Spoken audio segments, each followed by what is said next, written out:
2023.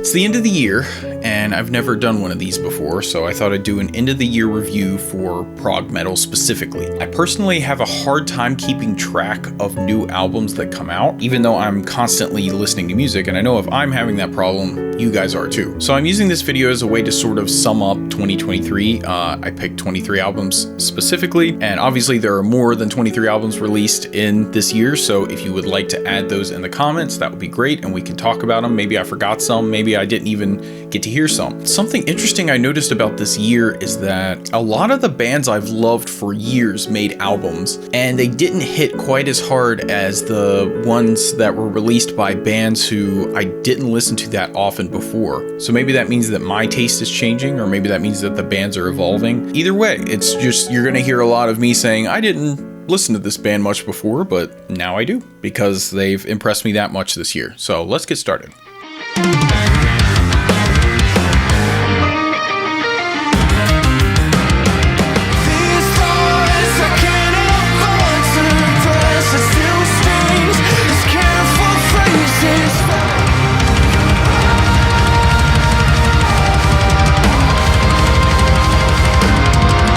So I got into newer prog rock in about 2013, and there's this feeling I used to get when I would listen to that music, and Aviations makes me feel that again. I mean, you know how Christmas doesn't really feel the same after you turn a certain age? Well, Aviations sort of brought me back in the Christmas spirit. I'm not even joking. They just have this beautiful sense of like melody, but when they turn up the heat, like in the song Legend, they can really hit hard. Once I heard the intro song, I was just completely hooked. I think this band carries the torch well after Native Construct and is keeping this specific brand of prog alive, and for that, we all thank them.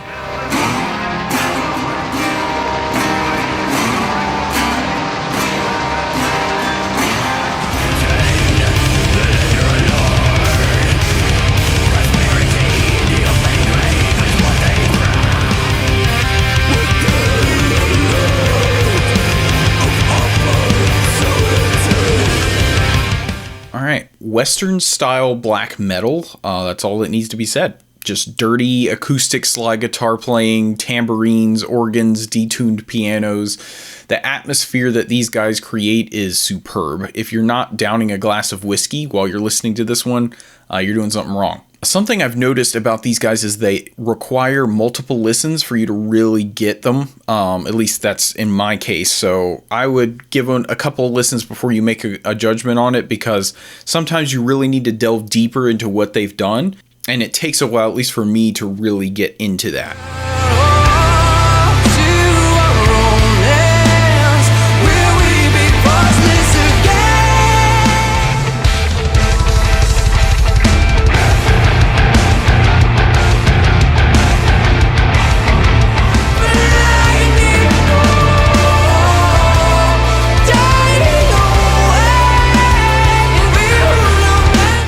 8 years to wait for an album is a long time. I know Tool fans are laughing at me right now, but listen, if you haven't heard of Earthside before, they're an instrumental project and they hire singers and other musicians to come perform on their tracks. When Earthside is at their peak, in my opinion, they have the highest highs, like almost untouchable. Best example of this is the song Contemplation of the Beautiful from their previous album, which is a masterpiece. However, the quality of each song is highly dependent on who they get to be the vocalist for that song. And it didn't really occur to me until I got to the Daniel Tompkins track and suddenly realized that that man brings quality to whatever he does, which is what made A Dream in Static so incredible. So all around a solid album though, these guys deserve much more attention.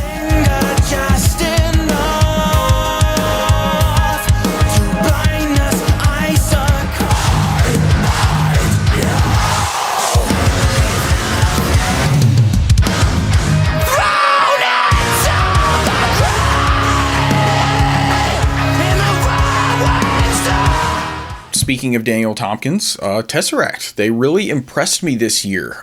Specifically, the song called Legion just had me floored. Like, this guy has pipes, right? I think this might be my favorite album of theirs, but I will say Altered State got a lot of plays for me. That one's just so replayable, I couldn't stop listening to it. But this one is really solid. As usual, the production is on point. Their performances are exact to the point of being robotic. There's ambience, there's heaviness, and just all the things that you'd expect from TesseracT.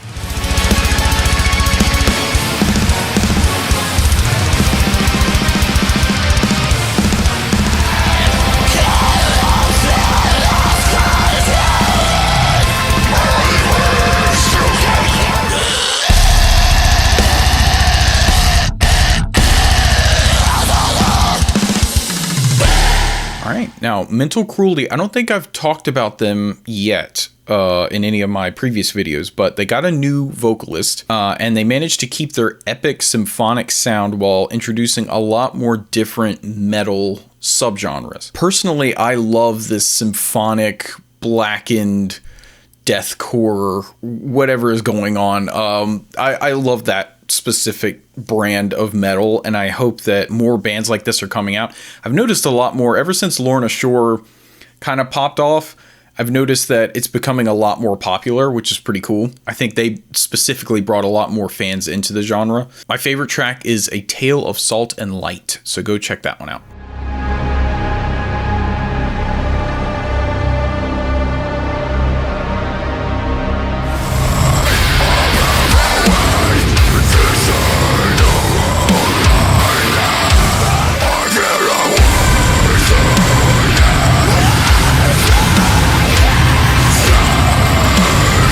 So Buster has been pushing metal in a direction that my ears cannot understand, and I love it.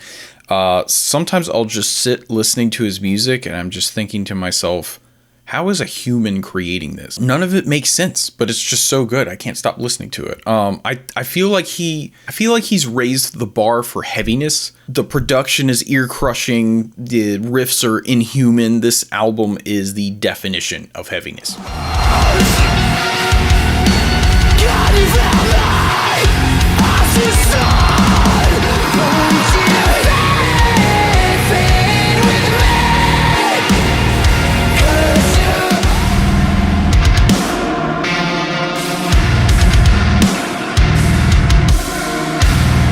So this actually might be my most listened to album this year. The replayability on this one is just crazy. The songs are extremely catchy, guaranteed to get stuck in your head. The ambient parts are clean and beautiful. The actual heavy parts can get really, really heavy. I almost noticed some like Thal influence in some of these breakdowns, and the riffs are just like otherworldly. I actually haven't listened to Invent Animate since they made Everchanger, and they're still killing it 10 years later, so props to them.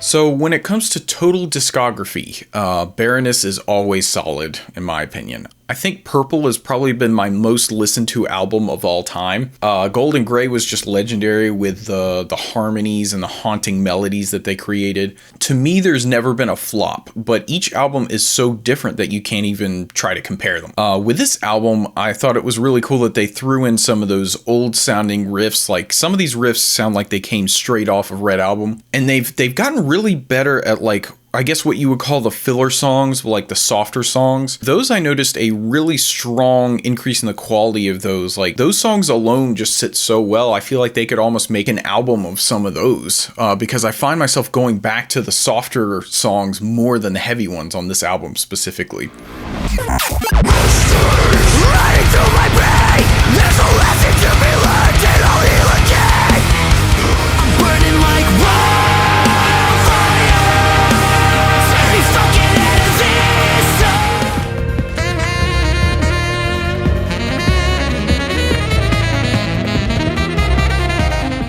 So Periphery. Periphery is one of my favorite bands of all time. This album feels like it is all over the place in terms of tone, and I think that shows that they feel a lot more comfortable. To me, it also shows that each member is getting a little more say in the composition. This is just my own interpretation of this, because over the years, you've been able to pinpoint every single member's influence.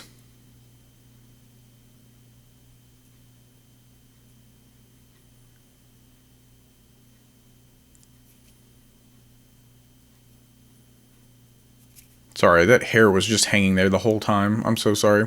So yeah. What was I saying? Oh, it feels like everyone gets a little more say in what goes down, but it's a lot more seamless when you hear, for example, Jake's parts. Jake has always been the electronic guy, so you can hear when it sort of shifts from the like heavier, djenty kind of stuff, and then it'll go into like a little softer electronic kind of part for an outro. But lately it's been like the softer electronic parts sort of blend into the actual music. It's not just like a distinct, kind of thing. That's what I like. I feel like everyone's getting their say, but it's all presented in a way that feels a lot more unified and a lot more mature.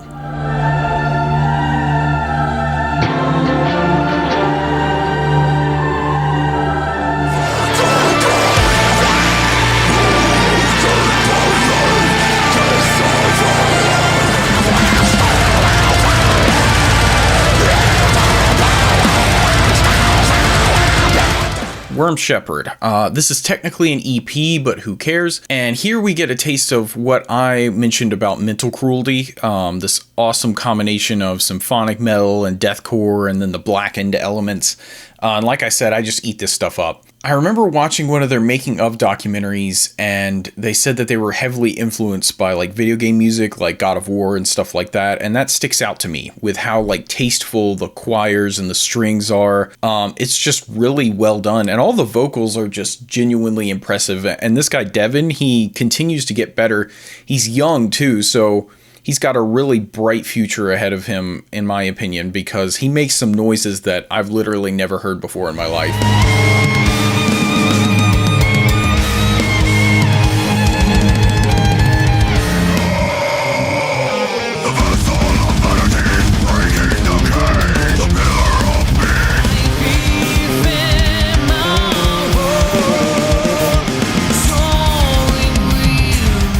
These guys just don't miss. It's genuinely impressive to me that these guys have 4 albums over the span of a little more than a decade, and they all literally have the exact same quality over those years. You know, the lyricism is always top notch. The instrumentation is always gorgeous and classy. The production is always good. There's never a point where it feels like they've dipped in quality at all. Also, once you start listening to what the bassist is doing, you can't hear anything else because that guy's just going nuts the whole time.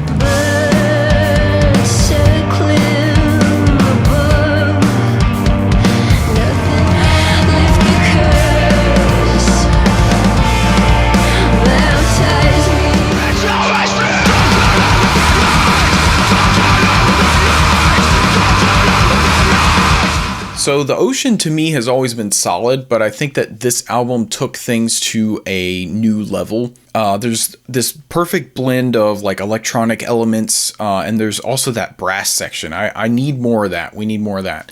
And it's all done in just this tasteful way that perfectly complements, everything. The mood that has been created is just this somber, mysterious sort of atmosphere that I really enjoy. It's definitely an album you listen to like at night, and when you're alone in your room, and then when the heavy parts hit, you really feel them.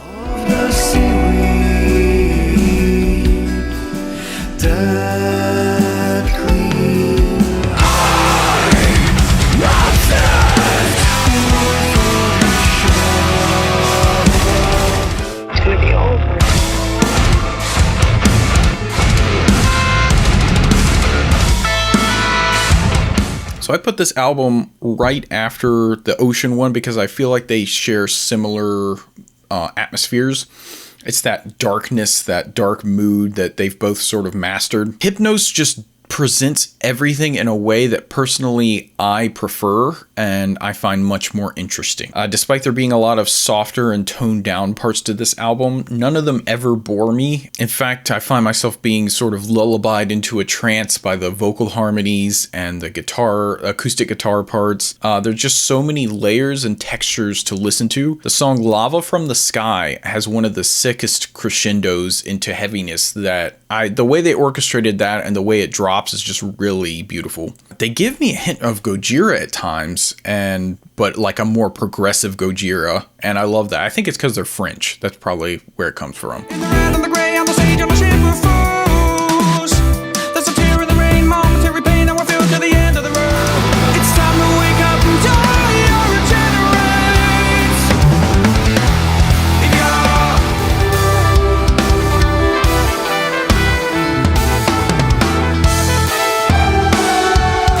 So Haken. I actually don't have anything written in my notes about this because I didn't quite know what to say. I listened all the way through. I haven't been able to get into Haken in a long time. There's just something there that is not, I think it's the vocals specifically and like the lyrics, and they do their little like, and they do their little kind of like or jazzy kind of stuff. And I don't want to be that guy who's just like, I don't like it, because I think you can always have a reason that you dislike something. But to me, I think it is specifically the vocals and the lyrics, the combination of those two. It takes me out of the music, and I love the music itself. Like, I think the music is great and it's a lot of fun. I can tell they're having fun, but just something about it doesn't blend right to my ears. And I know there are a lot of Haken fans that aren't going to like that, and I'm sorry. But, they're doing well for themselves and they're getting popular, so don't listen to me. Just go listen to it and see what you think. As you're approaching Middle Ages, you run to the relief, to Garrotite, a transcend, a cold thread, a prison. Or are you dreaming me now? As your waking thoughts gradually take over.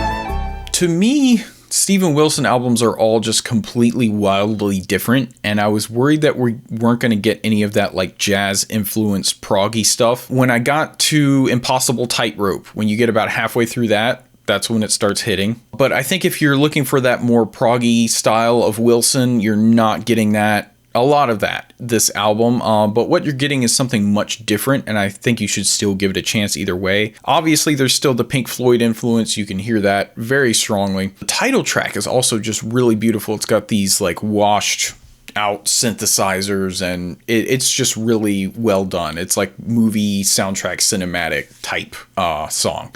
I love it. I carry your heart around like it's solid as just been born.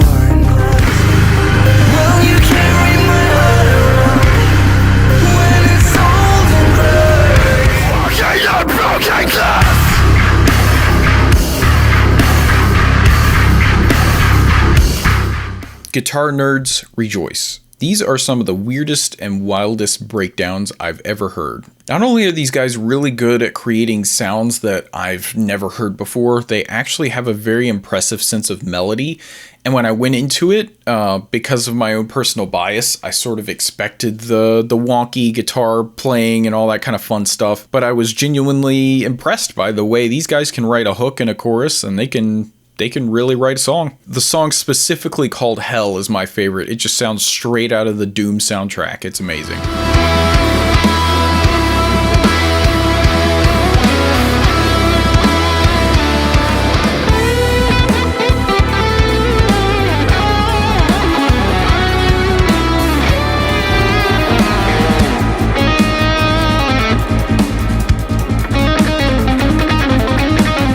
So Plini is one of the artists I can say I've been listening to since the very beginning. Once I heard Moonflower, I was like, yeah, this guy's special.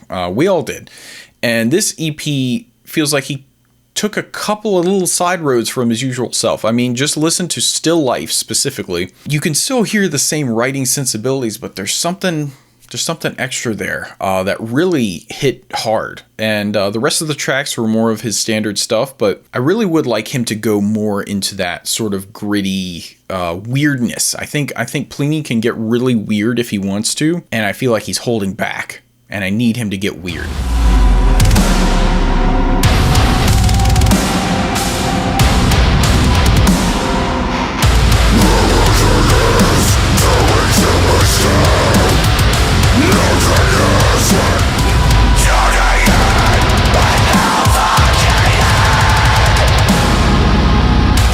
So these guys are just really good at writing hard-hitting stuff. It's kind of like fast food in a good way, because it's like this instant gratification serotonin burst every time a drop hits or they do something crazy. And they also pulled off like one of the biggest collabs in metal. They got like a different vocalist for each line of one of the songs, which I thought was pretty cool. Also, it's just the background elements, like the electronic stuff and the symphony, that was all just really well done. 'Cause you were leaning over me, clutching memories of when I was alone. Give me more than the things that I live for. I'm only echoes of me, 'cause it would be so wonderful to see. The Deer Hunter makes some of the most mystical, magical type music out there. I think it's like the quality of the lyrics, the diction that is used, and also the guy just has a beautiful voice. Most of this wouldn't even be called metal, but I just had to include the Deer Hunter because they're gonna hit no matter what they put out. I don't know all of the concepts and everything behind each album and each song. It's kind of like Coheed and Cambria. I just kind of let the music play and sort of create my own story, but I'm sure that stuff all just makes you appreciate the songs more because they can stand very well on their own 2 feet, no problem. I do think 18 tracks is a lot for an album, but it's still barely over an hour. I didn't listen to it all the way through like I usually do. I think most people don't listen to albums that way. Maybe more people in this particular corner of music do, but the average person usually listens to songs, so I don't think that would be a problem for anyone else. Let's talk about chemistry, 'cause I'm dying to melt through to the heart of the line. Oh, between black and white,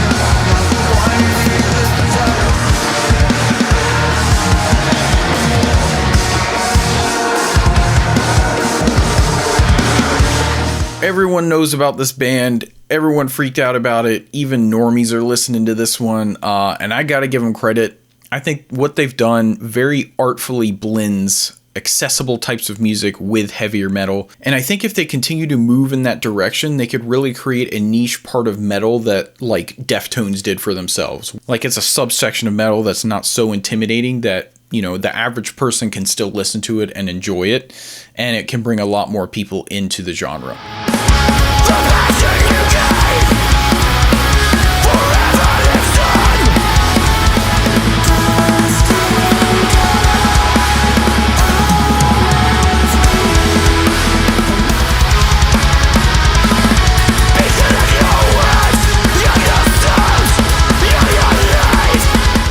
Another subgenre of metal I love is this post-rocky major key metal with black metal style vocals screamed over it. This band has always been sort of in my radar, but I never really paid attention to them and they never really grasped me until this album specifically. I feel like this specific brand, this euphoric black metal, I think that's what it's called, I think it was underrepresented this year, and that disappointed me because there was a lot of good stuff last year. So we need more of that in 2024, please.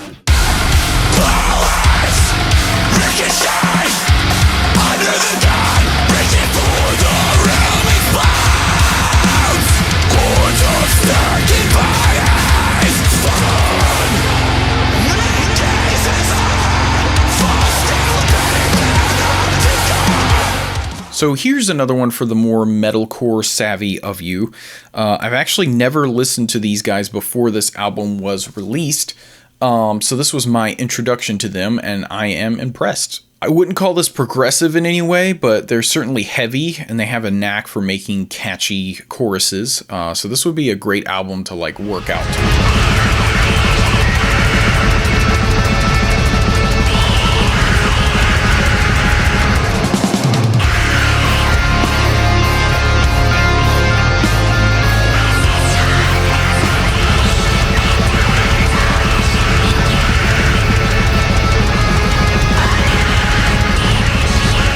All right, last one. I know I'm supposed to be the progressive guy, but if you are into the more grim and cult, as this cold weather season comes through, this third installment in the trilogy will send a chill down your spine for sure. I think this is a very specific brand of black metal.